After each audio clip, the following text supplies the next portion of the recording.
warahmatullahi wabarakatuh. Waalaikumsalam warahmatullahi wabarakatuh. Selamat malam pada hari ini bagi keluarga besar kita, keluarga besar dari Rizal Basir.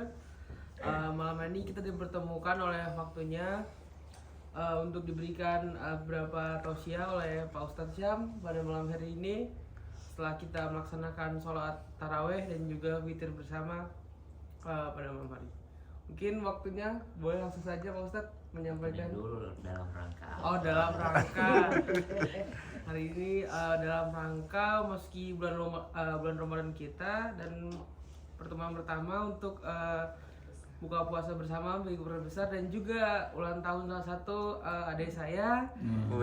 Chantal Mayari. Kan aku nggak tahu kalau kamu nggak ngomong. Dalam rangka Opa juga belum berhasil. Juga Opa mungkin udah tahu maksudnya, udah dapat bocoran lah ya. Gak apa-apa kita. Bocorannya baru. Ada beberapa evaluasi mungkin buat Opa.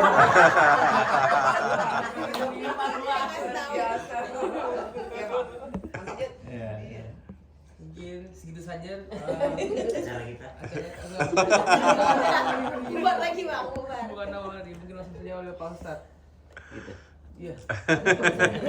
Mantap. Baik. Kembalikan dong. Bismillahirrahmanirrahim. Alhamdulillahirabbil alamin. Allahumma shalli ala sayyidina Muhammad wa ala ali sayyidina Muhammad. Kama shallaita ala sayyidina Ibrahim wa ala sayyidina Ibrahim wa barik ala sayyidina Muhammad wa sayyidina Muhammad kama barakta ala sayyidina Ibrahim wa sayyidina Ibrahim fil alamin innaka Hamidum Majid.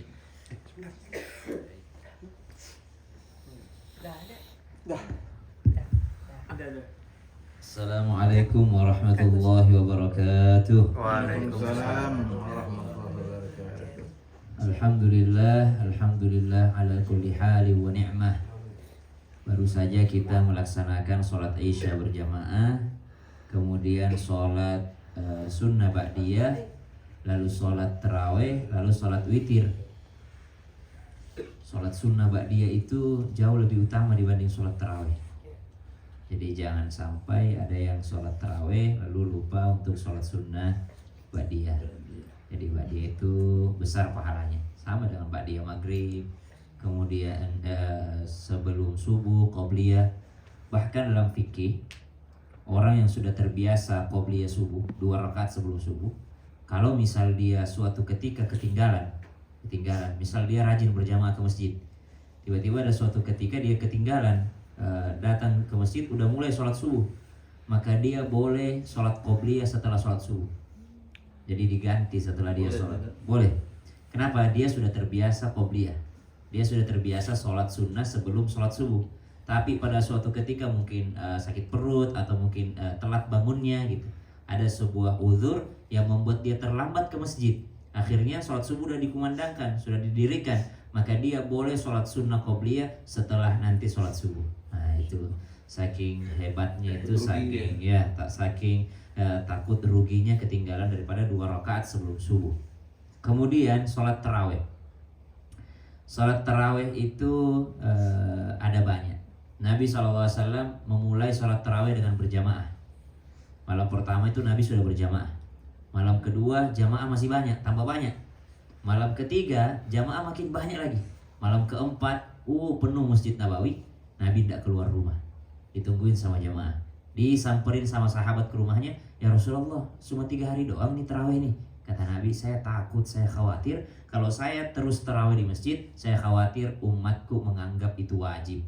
Maka saya tarawih di rumah, maka silahkan mau tarawih di masjid, silahkan, saya di rumah. Maka dari sini kita mengambil pelajaran apa? Pelajaran bahwa tarawih itu tidak wajib, tarawih itu sunnah. Sekarang banyak orang mengejar tarawih tapi ketinggalan sholat maghribnya, mengejar tarawih tapi ketinggalan sholat isyanya. Bahkan diajak, ayo sholat tarawih, ayo sholat isya dulu, nanti saya tarawih aja ikutnya. Subhanallah, gak ikut isya, malah mau ikut tarawihnya. Ini buat pelajaran untuk kita semua karena ini bakal di share. Subhanallah. Kemudian permasalahan ada sholat tarawih 8 rakaat, ada 23 rakaat, bahkan ada yang sampai 40 rakaat. Para sahabat Nabi berbeda-beda juga. Nah, untuk rakaatnya ada yang 2 salam, ada yang 4 baru salam. Nah, 2 salam inilah yang lebih banyak pendapat ulamanya dibandingkan yang 4. 4 itu ada pendapat ulama, ada qaul, ada perkataan ulama yang membolehkan 4, 4, 3. Tapi lebih banyak yang 2, 2, 2, 2, 3 atau 2, 2, 2, 2, 2, 1 ya dibandingkan yang 4, 4. Bolehkah kita sholat tarawih 4, 4? Boleh, sangat boleh karena ada perkataan ulamanya. Tapi kalau mau mengikuti yang lebih banyak ulamanya, maka ikuti yang 2 salam, 2 salam, 2 salam. Kenapa? Lebih banyak doanya. Lebih banyak doanya karena setiap kita tahiyat itu ada doa di dalamnya. Imam Al-Ghazali mengingatkan begini, sholat itu khusyuk, tapi kalau tidak bisa khusyuk full dalam sholat, maka minimal di 3 tempat. Mana itu? 1, pada saat dia membaca inni wajjahtu, atau ada yang baca langsung wajjahtu wajhi lilladzi fataras samawati wal ardh pada saat iftitah. Yang kedua, 3 tempat ini mesti khusyuk kata Imam Al-Ghazali. 1, ketika baca wajjahtu. Yang kedua, ketika membaca iyyaka na'budu wa iyyaka nasta'in. Hanya kepadamu kami menyembah ya Allah, hanya kepadamu kami minta tolong. Di sini diusahakan lisannya iyyaka na'budu, fikirannya iyyaka na'budu, hanya kepadamu kami menyembah, hatinya juga iyyaka na'budu wa iyyaka nasta'in. Hanya kepadamu ya Allah saya minta tolong ya Allah. Tidak ada yang bisa tolongin saya kecuali Engkau ya Allah. Kemudian yang ketiga, pada saat membaca apa? Assalamu alayka ayyuhan nabiyyu wa rahmatullahi wabarakatuh. Assalamu alayka itu artinya keselamatan untukmu. Berarti dia ngobrol berdua tuh. Assalamu alayka kepada siapa? Ayyuhan nabi, Nabi Muhammad. Berarti kita disuruh khusyuk di situ seakan-akan ngobrol langsung sama Nabi. Karena bukan keselamatan untuk Nabi, bukan, tapi keselamatan untukmu. Berarti ada lawan bicaranya, ada Nabi di dekat kita itu pada saat itu. Berarti kita khusyuknya kata Imam Al-Ghazali di 3 tempat minimal. Pada saat ini wajjahtu, pada saat dia iyyaka na'budu wa iyyaka nasta'in, dan pada saat assalamu alayka ayyuhan nabiyyu wa rahmatullahi wabarakatuh. Minimal, paling bagus kalau ada seluruhnya sholatnya. Sahabat Ansor sholat di kebun kurmanya. Ketika dia sholat di kebun kurmanya, tiba-tiba ada burung hinggap di sebuah pohon kurma. Setelah itu dia meleng dikit, dilihatin itu burung yang hinggap. Setelah sholat langsung dia bilang, celakalah saya meleng dikit dalam sholat saya tidak khusyuk sejenak dalam sholat saya. Maka gara-gara nih pohon kurma, gara-gara nih burung yang hinggap, maka dari itu saya wakafkan seluruh daripada kebun kurma saya. Subhanallah, gara-gara dia meleng dikit dari sholatnya. Begitulah orang-orang terdahulu dalam hal menjaga kekhusyuan di dalam sholatnya. Kemudian berbicara tentang Ramadan. Apa temanya nih MC? Ulang tahun. Gimana temanya hari ini? Menyempurnakan ibadah Ramadan. Menyempurnakan ibadah Ramadan. Iya. Uwais Al-Qarni, seorang pemuda yang disebut namanya oleh Nabi SAW. Uwais Al-Qarni disebut namanya padahal nggak pernah ketemu sama Nabi. Kata Nabi SAW, wahai Umar, wahai Ali, nanti kalau kamu ketemu sama orang namanya Uwais, dia dari suku Qarn, ada tandanya begini di dalam tubuhnya, engkau minta doanya, karena doanya didengar oleh Allah Subhanahu wa taala, pasti diijabah sama Allah. Dan mintalah dia untuk mengistighfarkan dirimu karena engkau pasti diampuni dosanya kalau si Uwais yang doain. Ketemu sama Sayyidina Umar, ketemu sama dengan Sayyidina Ali. Yang terkenal Uwais itu adalah orang yang sangat berbakti pada ibunya. Tapi ternyata ada satu amalan yang lebih terkenal lagi kepada Uwais ini. Apa itu Uwais Al-Qarni? Uwais Al-Qarni itu sholat malamnya luar biasa. Uwais Al-Qarni itu kalau udah sore, beliau itu keliling kampung untuk apa? Untuk cari makan. Ternyata Uwais Al-Qarni itu orang yang sangat miskin. Bahkan untuk makan dia cari di masbalah, dia cari di tempat sampah, subhanallah. Dia cari di tempat sampahnya orang-orang Arab. Waktu umroh pernah jajan nggak? Pernah beli ayam gitu ya, dikasih roti segede piring nggak? Dikasih roti. Nah itu roti itu kalau masih hangat enak tuh, masih hangat enak. Tapi coba bawa ke kamar hotel, 10 menit, 15 menit langsung kering keras, nggak bisa dimakan lagi. Nah itulah yang dibuang oleh orang Arab. Uwais Al-Qarni cari itu di tempat sampah, subhanallah. Dia cari, lalu beliau bersihkan, lalu beliau potong, lalu beliau rendam dengan air putih, lalu beliau makan. Lalu kata Uwais Al-Qarni, hadhihi lailatis sujud. Saya sudah makan malam, tulang belakangku sudah tegap, dan malam ini waktunya sujud. Wah, dia bilang malam ini waktunya sujud. Maksudnya apa? Uwais Al-Qarni akan melaksanakan sholat di habis Isya beliau akan melaksanakan sholat, lalu beliau ketika sampai waktunya sujud terakhir, maka Uwais Al-Qarni akan sujud terus sampai mendekati waktu subuh. Subhanallah. Nanti dekat subuh baru diangkat kepalanya, Allahu Akbar, Assalamualaikum warahmatullahi wabarakatuh. Dia ngikutin sholatnya malaikat. Ada malaikat yang evaluasi opa. Masa aku disuruh evaluasi opa? Tambahin katanya temanya opa, biar opa semangat meskipun tidak terpilih, tidak sedih. Emang opa sedih? Kayaknya enggak deh. Oh sedih ya, Insya Allah. Ya gitulah. Kita semua punya kesedihan, tergantung bagaimana kita membungkusnya. Dan malam ini opa berhasil. Saya masuk, saya udah dipesenin sebenarnya sama Mas Dodi, bilang ini acara menghibur opa. Tapi saya masuk, saya lihat kayaknya nggak ada yang sedih dari opa. Opa semangat aja, bahagia. Oh ada yang bahagia di atas kesedihan opa. Kenapa pengen opa istirahat ya? Pengen opa menikmati hari-harinya. Subhanallah. Ya, kembali tadi Uwais Al-Qarni itu sujud lama. Besok begitu lagi, hanya dari makanan dari tempat sampahnya orang kaya. Lalu beliau mengatakan hari lailatul ruku, malam ini malamnya ruku. Dia akan ruku lama sekali sampai mendekati waktu subuh. Subhanallah. Ini orang tidak mau menyanyiakan waktu malamnya. Itu di luar Ramadan, apalagi di dalam bulan suci Ramadan. Ada lagi orang namanya Rabi bin Khaytham. Rabi bin Khaytham itu punya guru namanya Abdullah bin Mas'ud. Abdullah bin Mas'ud itu keluarganya Nabi, sahabat Nabi.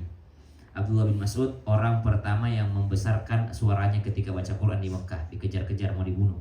Kenapa? Dia orang pertama yang ketika mendengarkan Al-Quran langsung masuk Islam. Ketika masuk Islam langsung mau membesarkan suaranya. Dia katakan, saya akan gedein suara saya baca Quran. Pokoknya ini semua orang Arab harus dengar di kitab ini nih. Ini dari Allah, tidak mungkin ini buatan Muhammad, kata dia. Tidak mungkin ini buatan Muhammad, saya akan menggede. Kata orang-orang di sekitar, jangan Abdullah, ntar kamu dibunuh sama Abu Jahal. Kata Abdullah, saya tidak peduli. Maka orang yang pertama menjaharkan Quran itu dengan suaranya, membesarkan suaranya adalah Abdullah bin Mas'ud. Dan ketika beliau membesarkan suaranya, semakin dipukul semakin besar suaranya, semakin dipukul semakin besar. Begitulah rintangannya orang dulu baca Quran tuh.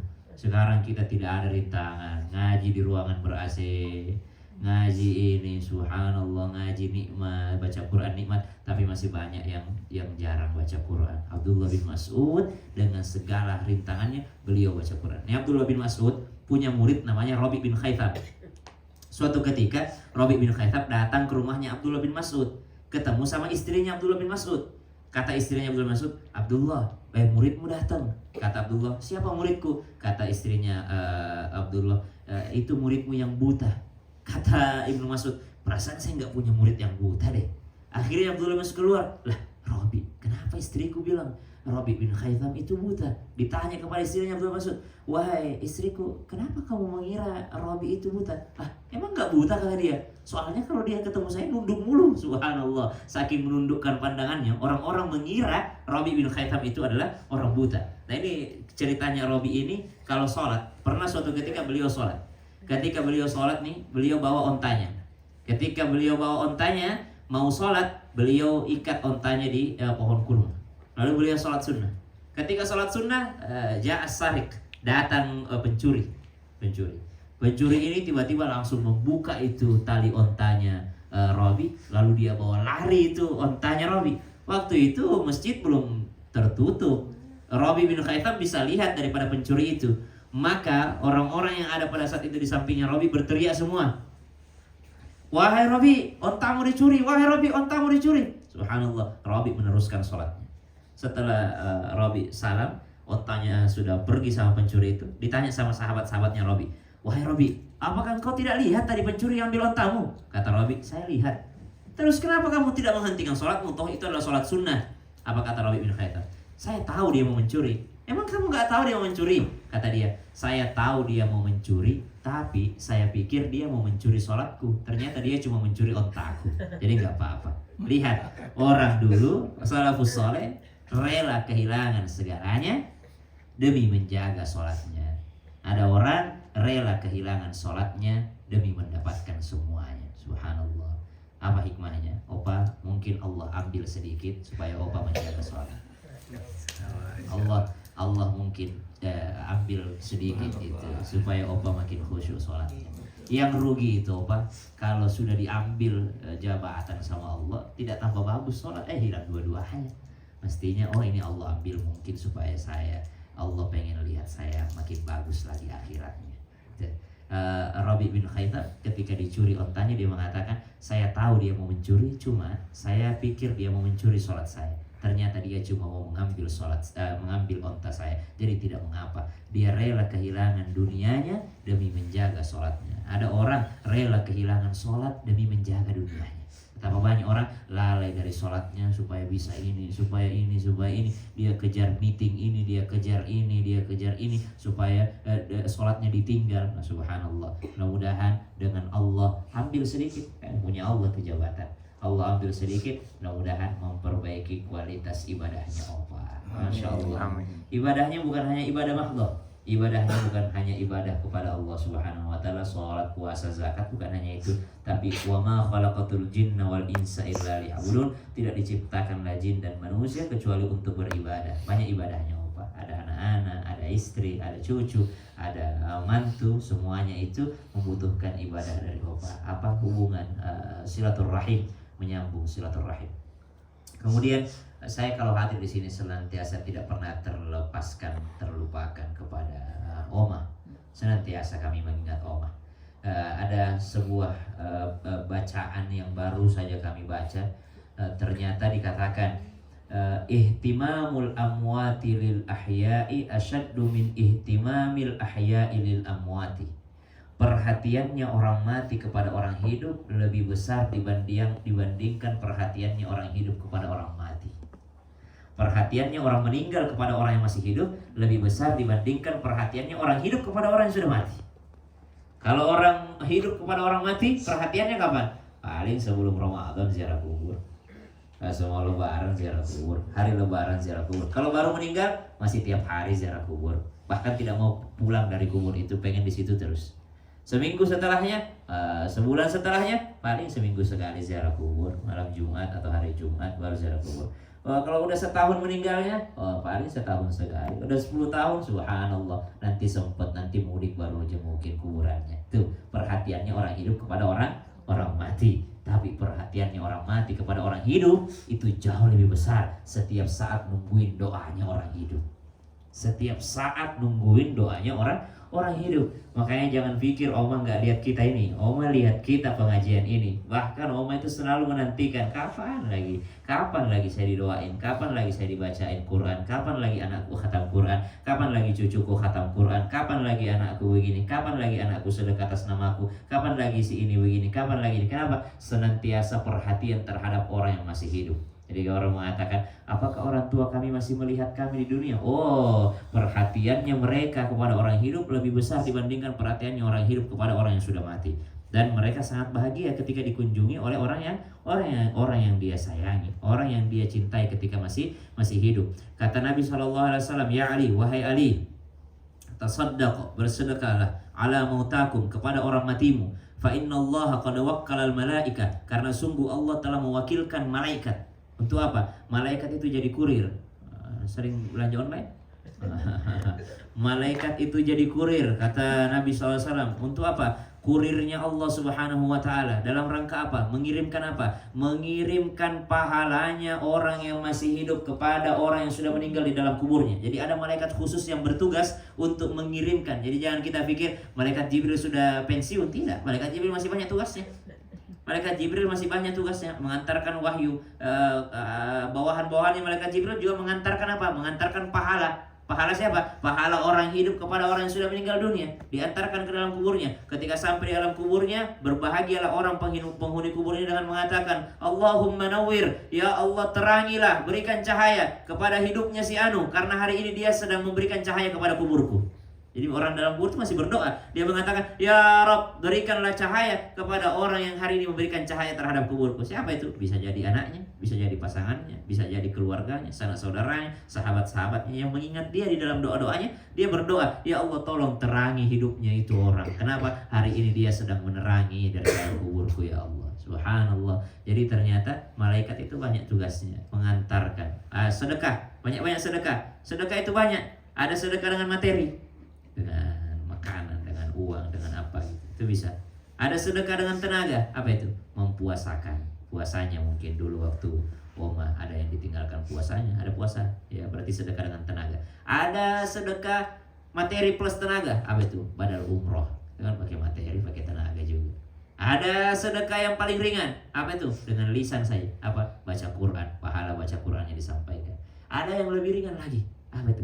Dengan istighfar, Rabbi firli wali walidayya warhamhuma kama rabbayani shaghira. Itu sedekah istighfar kepada orang yang sudah meninggal dengan Rabbi firli wali walidayya, ya Allah ampuni saya beristighfar untuk saya dan untuk orang tuaku. Itu sedekah istighfar kepada orang yang sudah meninggal. Maaf kelewatan, kalau ini yang sudah sedekah yang paling ringan ini masih ditinggalkan oleh orang yang masih hidup terhadap orang yang sudah meninggal dunia. Kemudian saya dikatakan bahwasanya Allah Subhanahu wa taala dialah yang memiliki segalanya.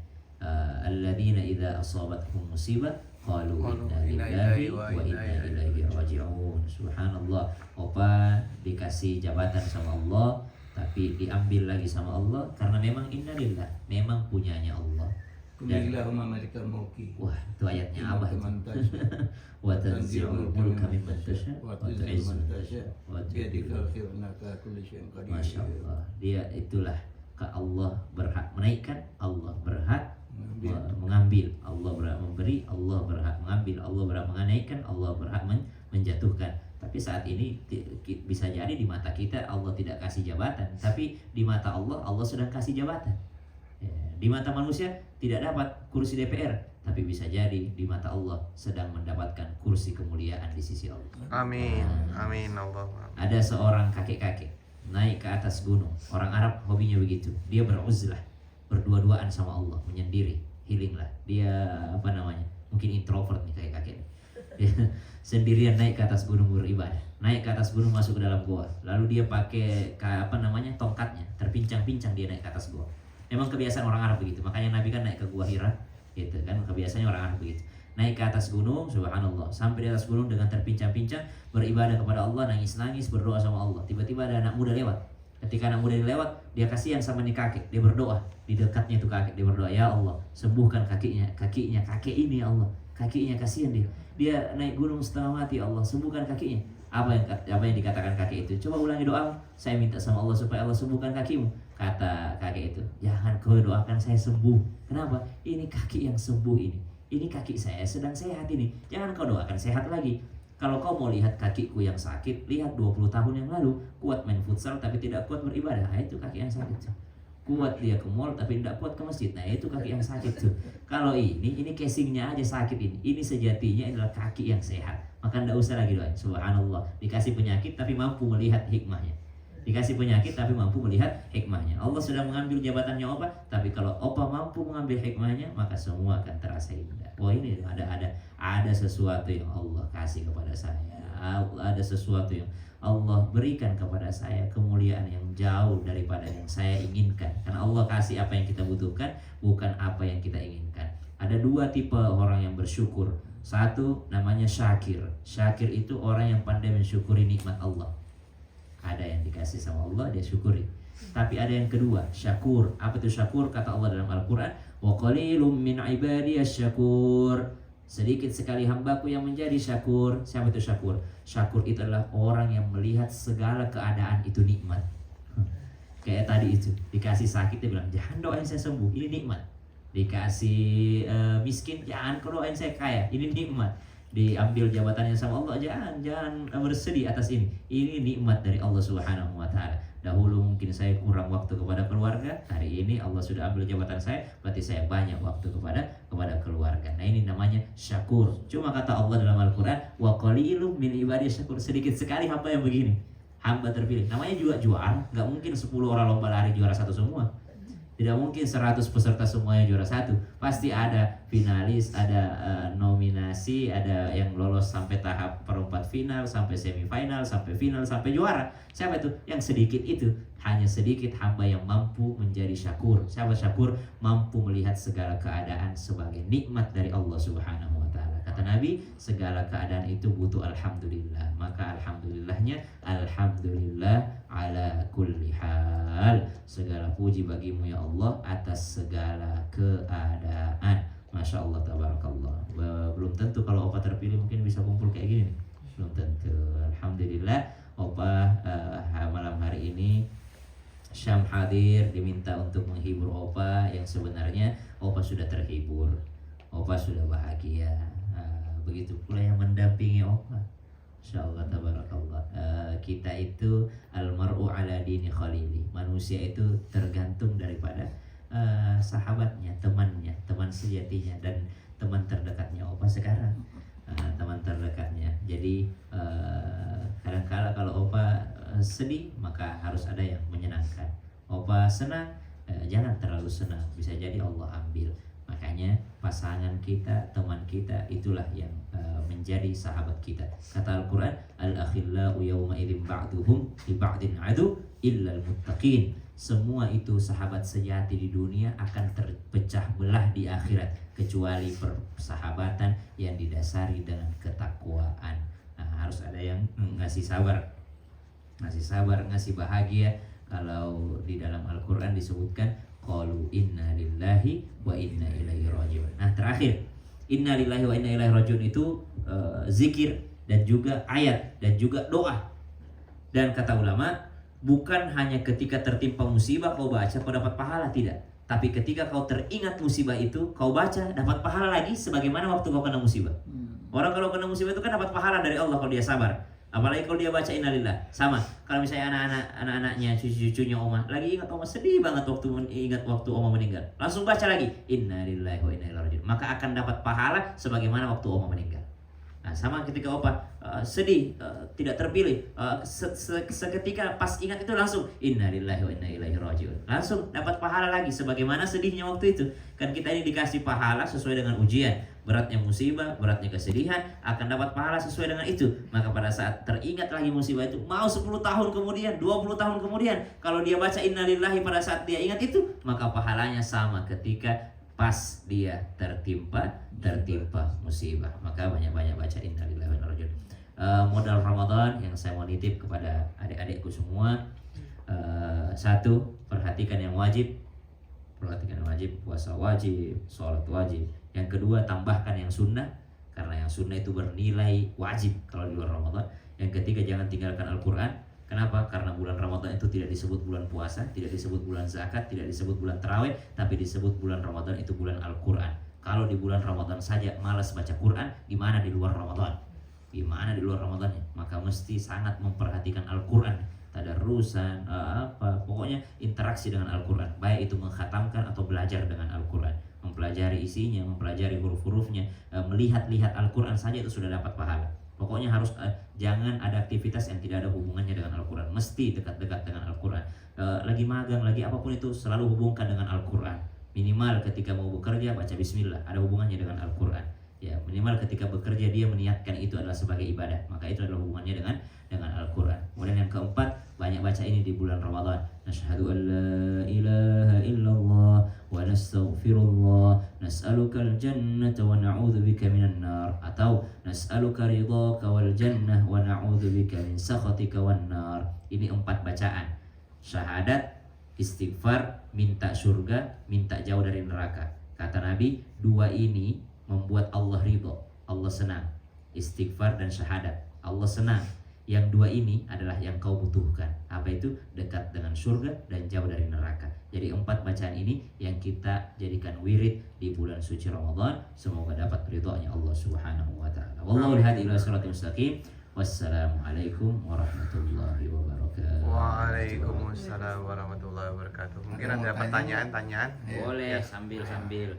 Baiklah, assalamualaikum warahmatullahi wabarakatuh. Waalaikumsalam warahmatullahi wabarakatuh. Terima kasih Pak Ustadz yang sangat menyenangkan, yang menyejukkan ya. Jadi memang kadang-kadang kita harus berusaha untuk mencari tahu apa yang barangkali tidak baik oleh kita, mungkin oleh Allah lebih baik. Masya Allah. Gitu. Ini Pak Ustadz, saya biasa melaksanakan sholat tahajud itu sudah sejak lama ya. Alhamdulillah. Tetapi setelah kita di Ramadan kan kita juga tarawih dan witir. Ya. Nah, bagaimana pelaksanaan tahajud itu? Ya. Apakah kita masih tutup dengan witir atau tidak perlu lagi witir, atau sholat tahajud diganti dengan nama lain. Kemudian yang kedua, ya kebiasaan saya baca Al-Quran, tapi saya dengar kita baca Al-Quran itu harus suci, harus wudhu. Ya. Nah, selama ini enggak, ini baru ya langsung aja. Apalagi kalau Al-Quran yang kita buka dari HP. Ya. Nah, apakah memang kita harus wudhu dulu membaca Al-Quran? Kadang-kadang kita buka HP langsung baca Al-Quran. Nah, ini dulu Ustaz. Siap. Kasih dulu. Yang pertama tahajud, Ustaz. segala sholat. Pakai itu. Oke, mic. Ini buat konten creator aja.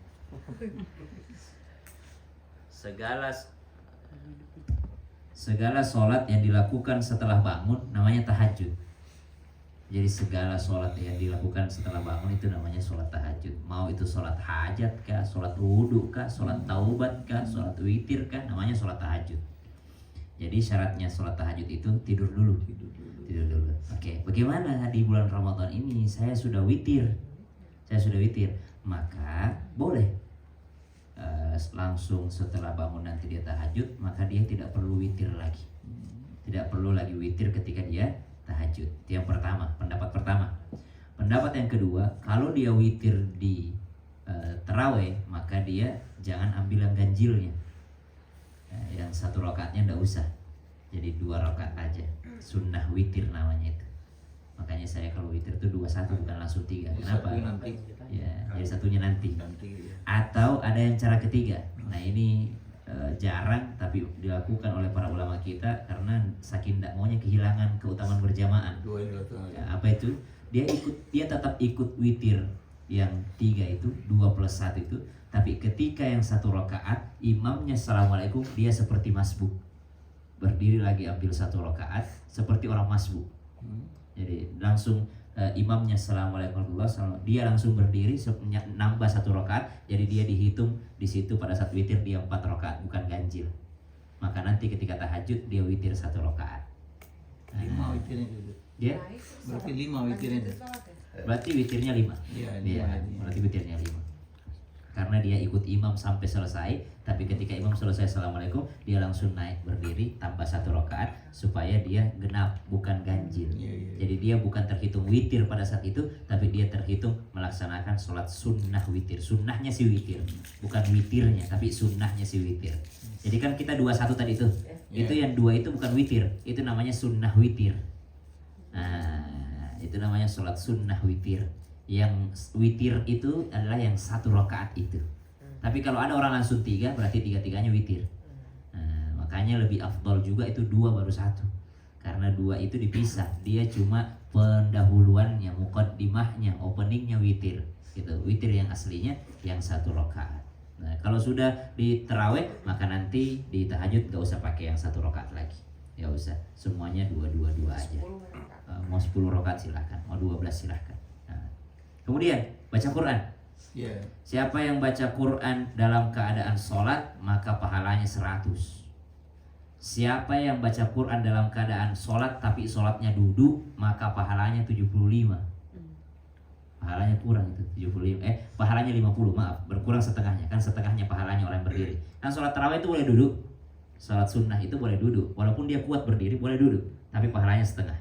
Beda kalau sholat fardu. Kalau sholat fardu tidak boleh duduk selama sanggup berdiri. Tapi kalau sholat sunnah, walaupun masih kuat berdiri, ya kalau mau santai-santai ya duduk silahkan. Duduk pun ada aturannya. Duduk yang paling afdol itu duduk di antara 2 sujud itu. Duduk tasyahud awal. Ini duduk yang paling afdol. Tidak bisa begini, silahkan dia duduk tahiyat akhir. Tidak bisa begini, silahkan duduk bersilah. Tidak bisa begini, silahkan selonjor. Tidak bisa begini, baru pakai kursi. Terakhir itu urutannya kursi itu sebenarnya. Biasanya langsung kursi ya? Iya, biasanya orang kursi. Iya. Padahal yang afdal itu adalah duduk di antara 2 sujud seperti ini. Udah tua nggak bisa. Oh. Kemang kalau udah Malah yang tua begini, dulu. lebih berdiri ya. Ya, kalau ada yang kursi itu kan ya membantu aja. Ya sholat sunnah. Nah, kalau berdiri baca Quran dalam sholatnya berdiri 100 pahalanya per huruf. Duduk dalam keadaan sholat baca Quran pahalanya 50, berkurang 50%. Di luar sholat pakai wudu itu 25 pahalanya. 25 pahalanya per huruf. Tapi kalau tanpa wudu itu tinggal 10 pahalanya per huruf tanpa wudu. Berarti bisakah baca Quran tanpa wudu? Jawabannya bisa. Yang tidak bisa menyentuh Quran. Apa bedanya? Ada orang baca Quran tidak pakai menyentuh. Penghafal Quran. Orang hafal Quran kita menyentuh. Ketika kita baca ayat kursi, kita baca ini kan tidak berwudu kadang-kadang. Iya. Mau keluar rumah baca ayat kursi, mau ini baca ini, tidak pakai wudu kan? Itu pahalanya sedikit. Tapi kalau dia ada wudunya, pahalanya banyak. Bagaimana dengan menyentuh? Kalau menyentuh wajib ada wudunya, baik itu mushaf ataupun aplikasi. Kenapa aplikasi? Aplikasi yang ada di handphone kalau sudah dibuka maka hukumnya berubah menjadi mushaf. Makanya jangan pernah terbuka aplikasi lalu masuk WC. Tidak boleh. Nah, karena dia dihukumi sebagai mushaf. Jadi la yamassuhu illal mutahharun. Tidak boleh menyentuh kecuali orang yang suci. Jadi memang wajib hukumnya. Kalau sudah terbiasa Ustaz, udah lewat apa segala macam dulu ya. Dulu enggak apa-apa. Sekarang kalau udah tahu ya silahkan. Ketat. Jangan menyentuh kecuali dalam keadaan suci, dalam rangka memuliakan kitab Allah. Lebih baik kita beradab kepada Al-Quran daripada pengen cepat-cepatan khatam tapi dia justru menghinakan Quran, justru tidak memuliakan si Quran. Allah. Ada dua lagi, kecuali yang dia baca itu tidak dihukumi sebagai Quran tapi dihukumi sebagai buku. Yang mana itu dihukumi sebagai buku? Kitab Quran yang lebih banyak bahasa asingnya dibandingkan Qurannya. Tafsirnya. Jadi kalau misalnya punya Quran terjemahan lebih banyak, kira-kira kayaknya nih bahasa Indonesia itu lebih banyak daripada ayat Qurannya. Berarti dia dihukumi sebagai buku. Nah itu boleh disentuh. Boleh disentuh. Jadi kalau misalnya mau kemana-mana yang susah menjaga wudhu, tempat susah menjaga wudhu, silahkan cari Al-Quran yang ada tafsirnya. Jadi kalau kita udah buka ini udah Quran ini. Udah Quran, hukumnya sebagai Quran karena dia adalah full. Ya. Nanti Opa silakan kalau begitu ya, aplikasi ini setting yang ada terjemahnya. Begini. Itu. Jadi berarti dia udah dihukumi sebagai mushaf. Kenapa? Karena lebih banyak bahasa asingnya tuh, banyak bahasa Indonesia. Tapi saat kita membuka, ini nggak apa, ini settingan awal. Nggak bisa settingan awal gitu ya. bisa balik lagi. Mushaf Al-Quran itu wajib berwudu kan Ustaz?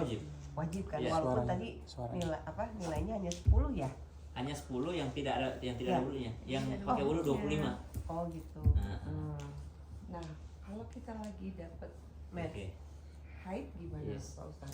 Kalau Kan saya tetap pakai Al-Quran, pakai handphone. Katanya kan boleh pakai handphone. Yang lagi haid itu hanya boleh bagi yang belajar.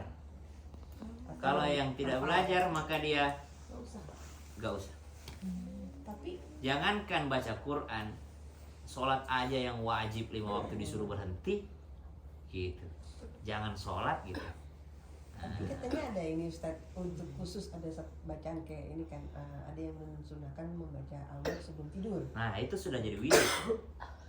Itu sudah menjadi wirid. Apa itu wirid? Wirid itu adalah bacaan yang memang senantiasa kita baca. Ayat kursi, Al-Mulk, Al-Falaq, An-Nas, Al-Ikhlas, itu sudah menjadi wirid. Sudah tidak dihukumi dia sedang baca Quran. Dia sedang membaca wirid hariannya. Walaupun megang Al-Quran ya? Nggak boleh megang, nggak boleh. Nggak boleh. Pakai Ya handphone. sudah, jangan baca dulu. Boleh. Berarti dia belum menjadi harian. Karena dia belum mendarah daging sama dia. Nah, Ya baiklah. gak apa-apa, itu kan dihukumi. Bahkan yang lebih kencang lagi, kalau Buya Yahya itu memang siapa berwudu aja itu berdosa ketika haid. Oh ya? Malah dia berdosa ketika dia haid dan dia berwudu karena sama saja dia sedang mempermainkan wudu. Oh, Mas, Iya. salah berarti. Kalau saya masih tidak berdosa, kalau saya ya kalau udah kebiasaan berwudu ya emang Iya, kenapa gitu karena sebagai bisa pelindung kan. betul. Tapi kalau Bu Yahya lebih kenceng, makanya saya juga baru heran juga dengar jawaban beliau itu. Malah orang yang berwudu ketika dia haid malah dilarang, jangan sampai gitu. Karena kan kita tidak pernah tahu nasib kita seperti apa. Betul, jadi kan kita setidaknya pengennya dijaga. gitu ya, Betul. Wabarakatuh. Pak Ustadz, saya mau tanya. Jadi saya sholat waktu itu biasanya bacaan tahiyat terakhir ada tambahan. Nah, Boleh nggak itu? Tambahannya apa? Awalnya bacaannya Allahumma inni ini, as'aluka. Allahumma inni as'aluka annaka ya Allah al-ahad as-samad allazi lam yalid wa lam yulad wa lam yakul lahu kufuwan ahad astaghfirli junubi innaka antal ghafurur rahim. Allahumma ufirli, Allahumma ufirli. Innaka Hamidum Majid. Satu, ada orang yang menambahkan Allahumma inni a'udzubika min adzabil qabr wa a'udzubika min adzabi jahannam wa a'udzubika min fitnatil mahya wal mamat wa a'udzubika min masiihid dajjal. Satu. Yang kedua, ada yang menambahkan Allahumma ya muqallibal qulub, tsabbit qalbi ala dinika wa ala ta'atik. Yang ketiga, ada juga yang menambahkan Allahumma a'inni ala dzikrika wa syukrika wa husni ibadatik. Kalau saya tiga, yang ini saya baca setelah fil alamin innaka hamidum majid. Allahumma inni a'udzubika min adzabil qabr wa a'udzubika min adzabi jahannam wa a'udzubika min fitnatil mahya wal mamat wa a'udzubika min masiihid dajjal. Allahumma a'inni ala dzikrika wa syukrika wa husni ibadatik. Allahumma ya muqallibal qulub, tsabbit qalbi ala dinika wa ala ta'atik. Assalamualaikum warahmatullahi wabarakatuh. Kalau tadi Bapak menambahkan Allahumma innaka antal ahad alladzi lam yalid wa lam yulad wa lam yakul lahu kufuwan ahad. Astaghfirli junubi innaka Astaghfirli tidak ada artinya. Astaghfirullah li baru ada artinya, atau Allahumma ufirli, Allahumma ufirli dzunubi, ya Allah, innaka antal ghafurur rahim. Boleh, silakan, tidak ada Dalam masalah. sujud juga boleh tambahkan. Di dalam sujud juga boleh menambahkan doa. Apa? Allahumma inni Allahumma inna apa? Maharisna.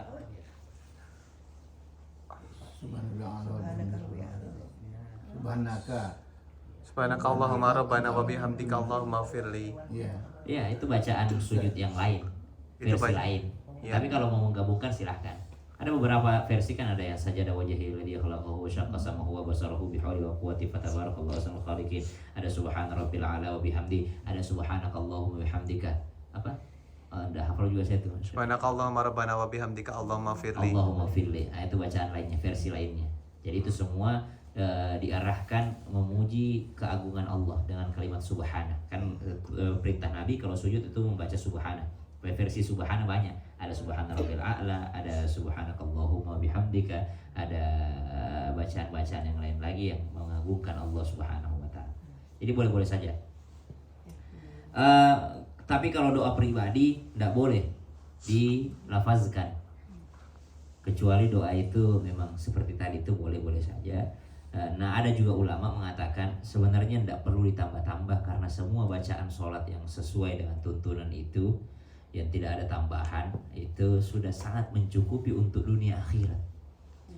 Jadi kalau ada orang mengatakan boleh nggak Ustaz di sujud terakhir saya minta biar lulus ini segala macam, sebenarnya kalau mengerti maknanya dari sholat, bacaan sholat yang sudah tersedia itu sebenarnya sudah mencukupi semua.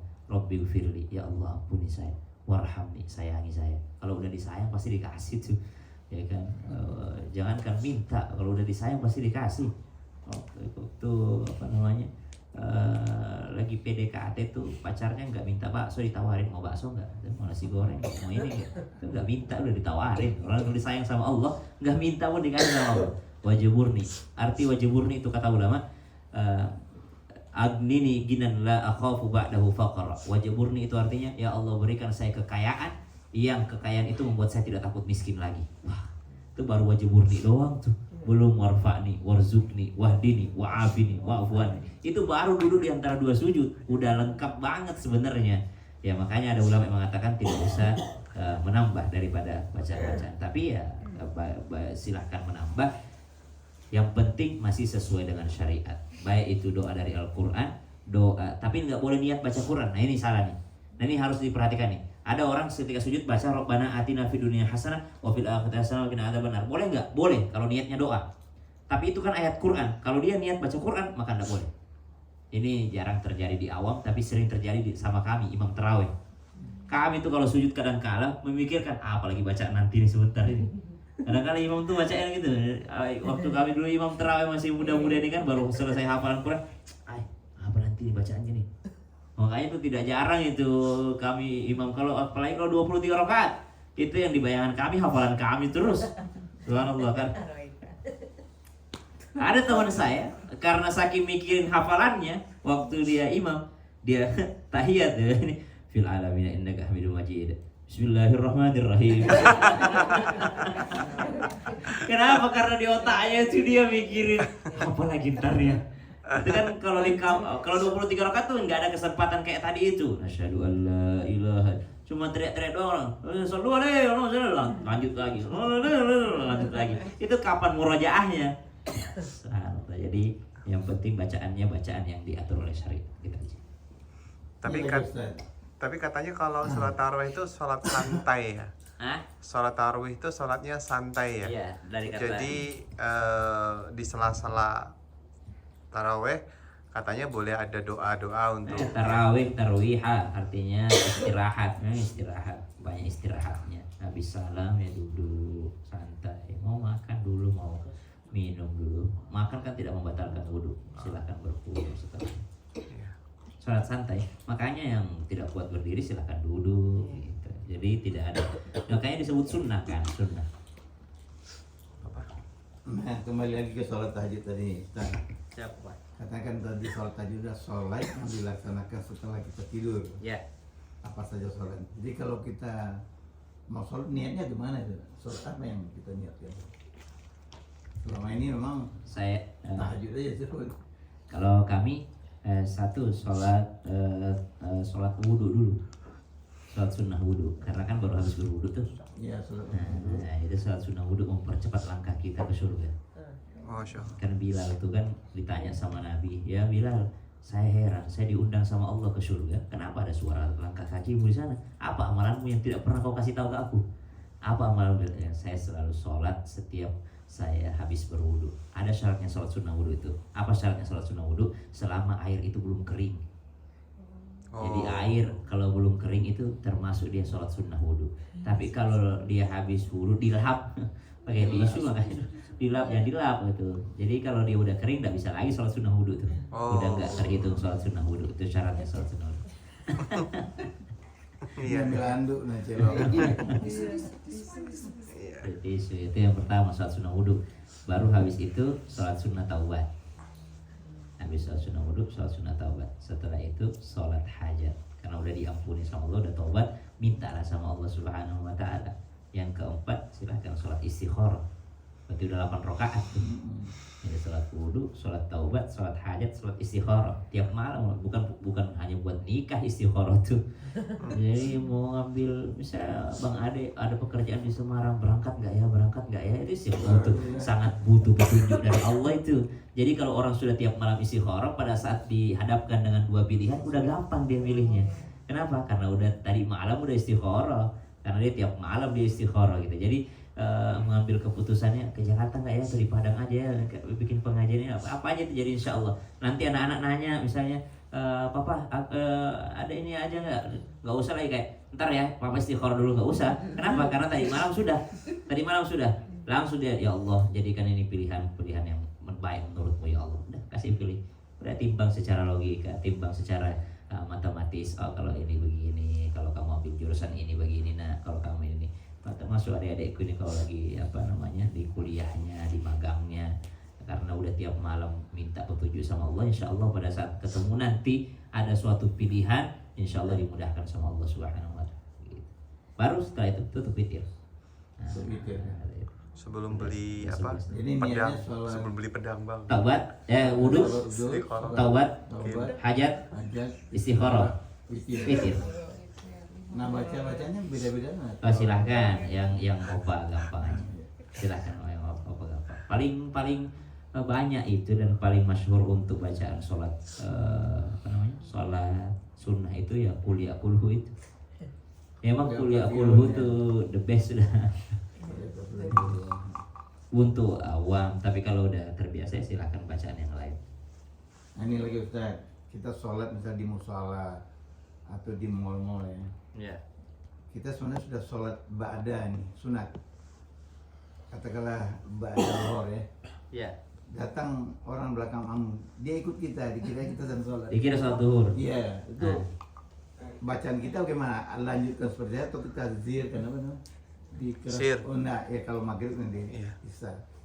Lanjut seperti Jadi biasa. kita sholat sunat. Lanjut. Itu kan niat itu tergantung makmum, bukan tergantung imam. Jadi kalau imam tuh kalau sholatnya sejenis silahkan ikut. Sholat sejenis tuh maksudnya sama-sama sholat yang sejenis. Ada kan sholat yang tidak sejenis, mana itu? sholat biasa sama sholat jenazah.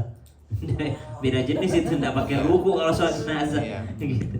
Jadi silahkan ikut, kan itu kan tergantung niatnya si makmum. Sebenarnya kalau semuanya ngaji, boleh aja sebenarnya tepukan itu bukan ngasih kode ke imam saja, tapi pada saat ditepuk dia boleh ngasih kode ke makmum. Ketika ditepuk jangan cabut cepat-cepat. Kalau si imamnya begini, berarti dia tidak mau diikuti itu. Oh, Jadi dia punya kode juga itu, tolak begini nih sebenarnya nih. Jadi kalau misalnya kita mengikut gini, tiba-tiba dia begini, oh berarti dia tidak mau diikuti itu. boleh gitu ya. Boleh nolak sebenarnya, tapi walaupun dia nolak lalu kita sudah niat jadi makmumnya, ya lanjut aja, tidak ada masalah. Suara kita apakah tetap kecil? Silakan tetap kecil. Ya kalau makmumnya nggak tahu kalau ini kode Iya gimana? makanya itu, jadi kita pun jarang pakai itu yang ini. Kenapa? Jarang yang tahu, paling dipakainya di pondok doang, kalau di pondok baru ngerti. Nah ini lagi kita, Ustaz. Lohor kita kan qabliyah dulu. Iya. Sama-sama suruhan sholat nih. Pak, berjamaah kita sholat Pak. Dia langsung kamar. Kita minta imam. Padahal kita ingin Qobliyah dulu. Nanti gimana Ustaz? Nah, itu Kita dia. Berjamaah dulu, nanti selesai jamaah kita bayar Qobliyah gitu. Ya betul. Oh. Jadi mementingkan kepentingan umum itu lebih afdol dibandingkan mengerjakan yang sunnah. Jadi Namanya tetap Qobliyah kan? namanya nanti saya sholat sunnah qobliyah karena kodok yang tadi itu. Kan niat itu di hati. Iya, iya. Saya lihat aja qobliyah. Berarti berapa rakaat itu? Kan ada juga badiahnya kan? 6 jadi. Iya. Kalau tadi kan ada uzur ya, kalau misalnya apa tadi nggak sempet udah keburu, sholat maghrib, iya. sholat subuh gitu. Nah. Kalau ketiduran Iya. masih boleh ngertiin? Boleh. Boleh. Boleh. Kalau benar. Oh kalau udah siang udah nggak boleh. Ketiduran gitu, ketiduran. Iya kalau udah siang. Sudah lewat, ini sudah jam 6 sih. Iya, tapi nggak boleh kalau udah kesiangan banget, itu harus mementingkan yang wajib. Ya, karena jadi ada dua jenis orang ketinggalan sholat. Ada yang ketinggalan karena keadaan, ada yang ketinggalan karena ketiduran. Orang yang ketinggalan karena ketiduran wajib pas bangun langsung.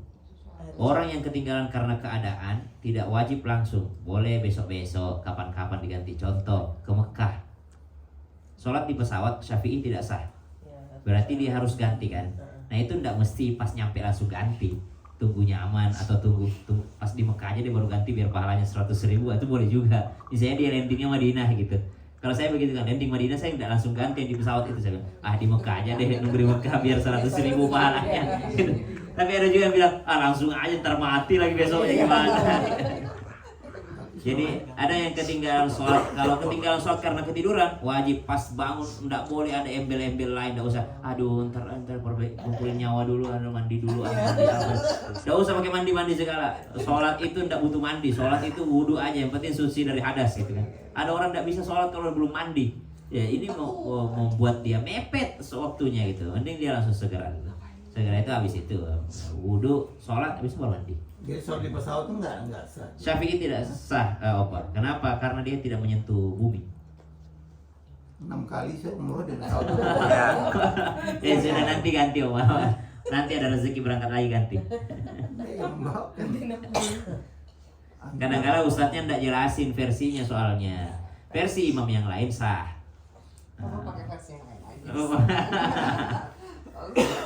Kalau Syafi'i tidak. Udah 2 kali kan. Kecuali sholat sunnah ya. Lebih mati. Kalau sholat sunnah boleh. Sholat sunnah boleh. Sholat sunnah itu tidak menghadap kiblat pun boleh.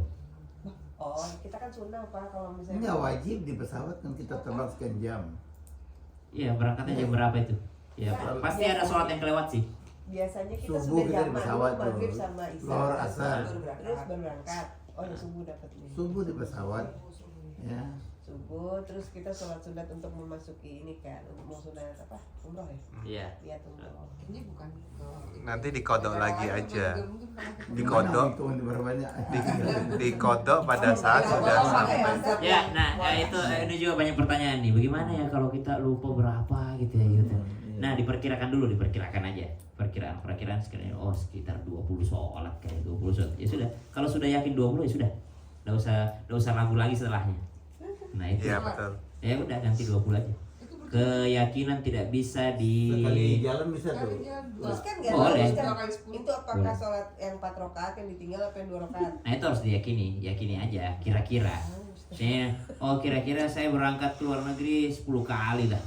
Kira-kira duhur ada 5 kali ya ketinggalan. Kira-kira catat aja. Iya, luar negeri lagi udah. Barusan luar negeri maksudnya. Iya. Jogja Jakarta.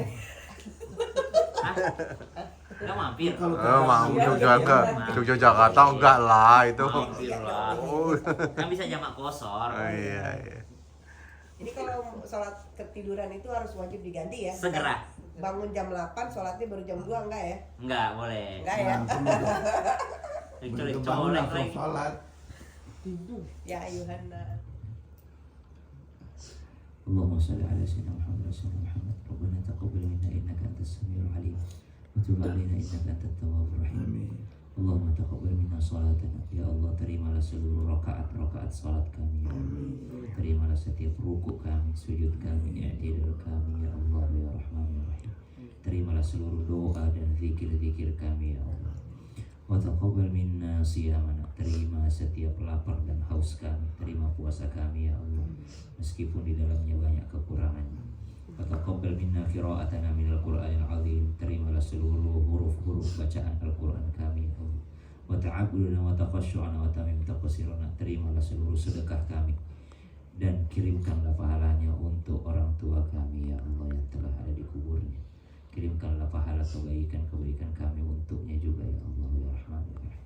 Allahumma ighfir lana dhunubana wa liwalidina warhamhum kama rabbawna shighara.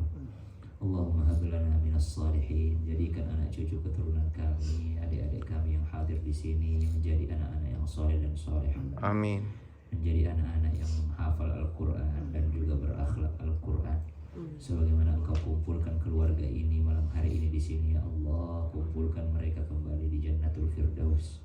Kumpulkan mereka kembali di Jannatul Firdaus bersama Sayyidina Muhammadin sallallahu alaihi wasallam. Amin. Allahumma barik lana fi auladina wa la tadurrahum. Ya Allah, jagalah langkah kakinya anak-anak kami dimanapun mereka berada, apapun yang mereka kerjakan, jagalah anak-anak kami ya Allah dari segala macam mara bahaya dan dari segala macam maksiat ya Allah. Lindungi anak-anak kami ya Allah. Wafiqhum li ta'atika warzuqna birrahum. Bimbing mereka untuk senantiasa taat kepadamu ya Allah. Warzuqna birrahum, dan berikanlah kami rezeki dari berbaktinya anak-anak kami kepada kami ya Allah. Rabbana atina fid dunya hasanah wa fil akhirati hasanah wa qina adzabannar. Ya Allah, jangan jadikan ini Ramadan terakhir kami. Pertemukan kami dengan Ramadan selanjutnya bisihhati wa afiyati wa rizqi wa asiyah.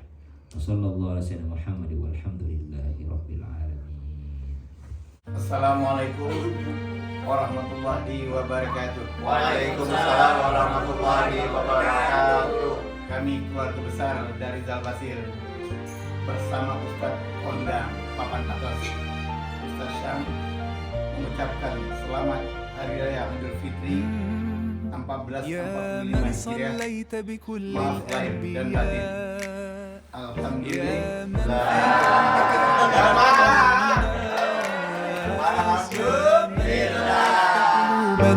بالإسلام يا حبيبي يا شافعي يا رسول الله بأمي وأبي فديتك سيدي صلاة وسلام عليك يا نبي حبيبي يا